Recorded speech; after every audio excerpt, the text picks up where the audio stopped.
Hello বন্ধুরা, আশা করি সবাই ভালো আছো। আজকে আমি ডব্লিউবিসিএস গ্রুপ ডির যে 3 নম্বর পোস্ট রিহ্যাবিলিটেশন অফিসার সেটা নিয়ে একটু ডিসকাস করব। লাস্ট দুটো ভিডিওতে আমি কোঅপারেটিভ ইন্সপেক্টর এবং পঞ্চায়েত ডেভেলপমেন্ট অফিসার নিয়ে আলোচনা করেছি। তো রিহ্যাবিলিটেশন অফিসার নিয়ে আলোচনা করার পূর্বে আমি এর স্যালারি মানে ডব্লিউবিসিএস গ্রুপ ডির স্যালারিটা নিয়ে একটু বলি।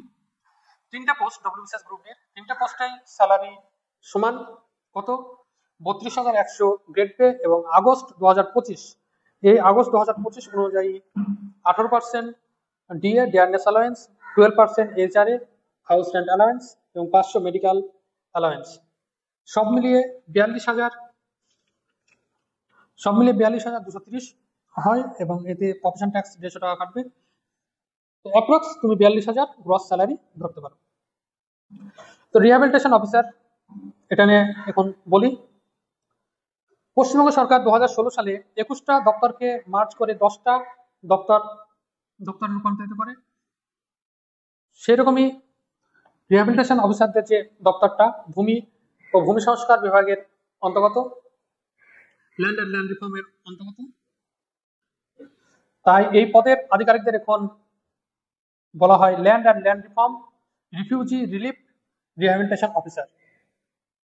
কি বলা হয়? Land and land reform refugee relief rehabilitation officer, যেটা LR&RRO হিসাবে পরিচিত।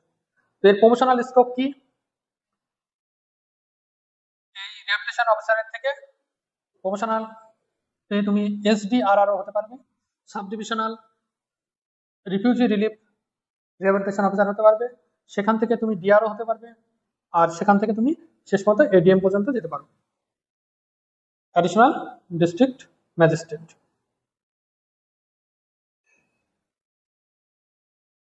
তো এর কাজ কি কি? রিহ্যাবিলিটেশন অফিসারদের কাজ মূলত উদ্বাস্তুদের নিয়ে, মূলত বর্ডার এরিয়াতে উদ্বাস্তুদের নিয়ে কাজ। কি কাজ হতে পারে? 1 নম্বর জমি অধিগ্রহণ, 2 নম্বর জমি হস্তান্তর, 3 নম্বর উদ্বাস্তুদের পরিস্থিতি পরিদর্শন মানে ভিজিট করা, 4 নম্বর ক্ষতিপূরণ প্রদান, 5 নম্বর সাইট প্ল্যান ইস্যু করা, 6 নম্বর বন্টিত জমি দলিলের সার্টিফাইড কপি প্রদান করা। তাহলে কি কি কাজ? জমি অধিগ্রহণ, জমি হস্তান্তর, উদ্বাস্তুদের পরিস্থিতি পরিদর্শন, ক্ষতিপূরণ প্রদান, সাইট প্ল্যান ইস্যু করা আর বন্টিত জমি দলিলের সার্টিফাইড কপি প্রদান করা।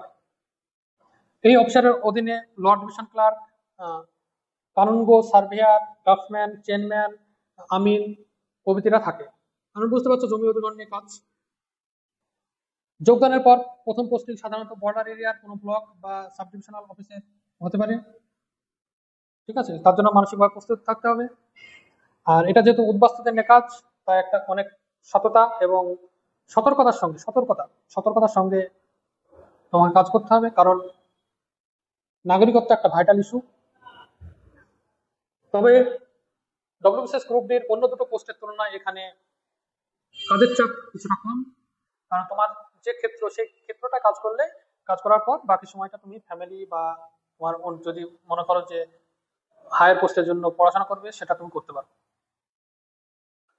ডব্লিউবিসিএস এর গ্রুপ ডির অন্য যে দুটো পদ আছে, পঞ্চায়েত ডেভেলপমেন্ট অফিসার আর কোঅপারেটিভ ইন্সপেক্টর, সেগুলোতে তো তাদের নিজস্ব কাজের সঙ্গে সঙ্গে যে ব্লক অফিসে যে ফ্ল্যাগশিপ কাজগুলো হয়, ধর বাংলা আবাস যোজনা হচ্ছে বা অন্য কোনো প্রকল্পের ড্রাইভ চলছে, তখন সেই কাজগুলো তাদের করতে হয় বিডিও অফিসের বিডিওর তত্ত্বাবধানে। আর তার সঙ্গে সঙ্গে সেখানে তোমার যে ইলেকশন গুলো হয় আমাদের পঞ্চায়েত ইলেকশন, লোকসভা ইলেকশন, বিধানসভা ইলেকশন, সেগুলোতেও রাত দিন কাজ করতে হয়।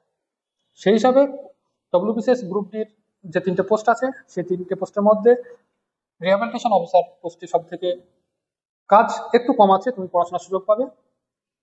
আর সব থেকে যদি বেশি চাপ বলো, পিডিও বলবো, পঞ্চায়েত ডেভেলপমেন্ট অফিসার, তারপরে চাপ হচ্ছে কোঅপারেটিভ ইন্সপেক্টর, তারপরে যেটা বললাম রিহ্যাবিলিটেশন অফিসার। এবার যদি ভ্যাকান্সির কথায় আসি, এবছরে 21 জন নেওয়া হচ্ছে, এটা লাস্ট কয়েক বছরে হাইয়েস্ট বলতে পারো। 2015 সালে 14 জন নিয়েছিল, 2016 সালে ডেটা আমার কাছে নেই, 2017 সালে একজন নিয়েছিল, 2018, 19, 2020 সালে একজন নেয়নি, 2021 সালে একজন নিয়েছিল, 2022 সালে এবার 21 জন নিচ্ছে। তাই এটা একটা সুবর্ণ সুযোগ, তুমি যদি হায়ার কোনো পোস্টের জন্য পড়াশোনা করতে চাও, তাহলে এই পোস্টটা তোমার জন্য উপযুক্ত। আশা করি ভিডিওটা ভালো লেগেছে। ডব্লিউবিসিএস গ্রুপ ডির অন্য দুটো পোস্টের জন্য আগে দুটো ভিডিও দেখতে পারো। এছাড়া অন্যান্য video, cut off related video বা স্টাডি রিলেটেড ভিডিওর জন্য আমার চ্যানেলটি ফলো করতে পারো, সাবস্ক্রাইব করতে পারো। Please like, comment, share.